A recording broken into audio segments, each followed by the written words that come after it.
নমস্কার বন্ধুরা, আজকে হবে পটল পোস্ত। তার জন্য নিয়েছি পটল, লাগবে হলুদ, নুন, পোস্ত, দুটো পাকা লঙ্কা। কড়াতে দিয়ে দিচ্ছি সরিষা তেল, নুন আর হলুদটাও দিয়ে পটলটাকে মাখিয়ে নেব।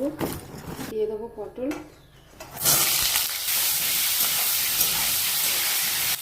পটলটা ভাজা হয়ে গেছে। এবার দিয়ে দেবো বেটে রাখা কাঁচা পাকা লঙ্কা আর পোস্তটা, দিয়ে বাটি ধোয়া জলটা